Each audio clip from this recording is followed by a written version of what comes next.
Buongiorno da Leandro Maggi, Rovigo in diretta. Lavanda, che passione! In questa immagine di Gigi Maistra, che ringraziamo, stiamo vedendo il lavandetto di Camello. Questo lavandetto è uno dei più famosi nel nord Italia ed è a Porto Tolle, Polesine, in Veneto, ed è immerso nel Parco regionale Veneto Delta del Po, a 2 passi dalla Sacca degli Scardovari, che è famosa per la coltivazione di una varietà di cozza DOP, ma non solo, ma anche dell'ostrica rosa, altra eccellenza del nostro territorio. L'anno scorso abbiamo celebrato la lavanda di Camello, quest'anno siamo a Rivà, perché anche a Rivà c'è un lavandetto importante della lavanda del Delta.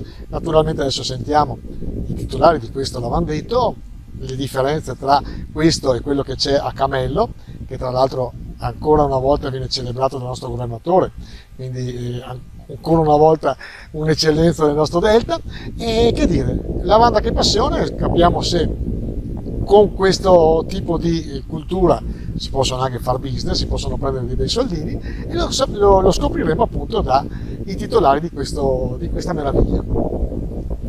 Lavanda che passione! Dopo lavandetto di Camello, anche ad Ariano nel Polesine, e sono con Andrea Sponton e Walter Roana, che sono i titolari di questo lavandetto, che adesso noi stiamo vedendo con le immagini, anche con il drone eccetera. E perché fare un lavandetto e perché farne in questa zona qua?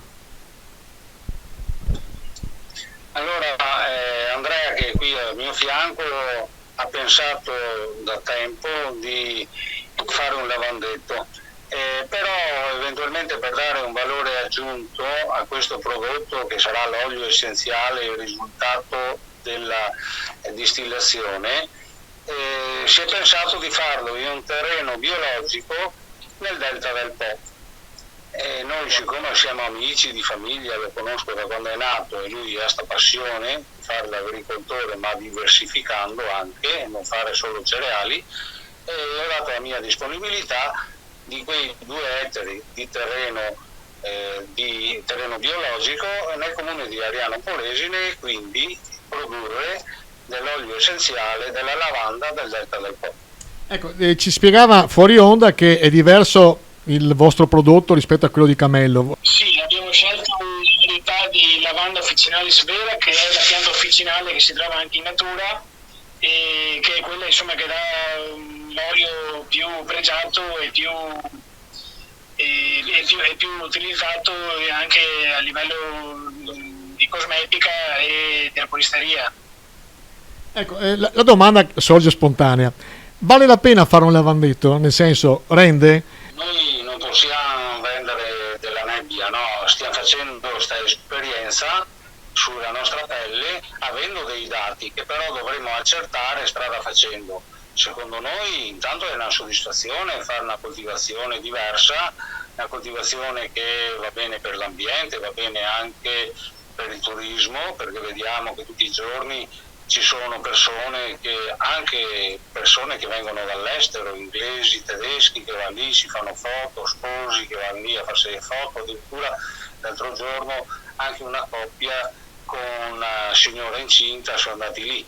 Insomma, desta un interesse dal punto di vista turistico, no? Da noi i cancelli non ci sono, quindi è tutto aperto, la gente può andare con tranquillità.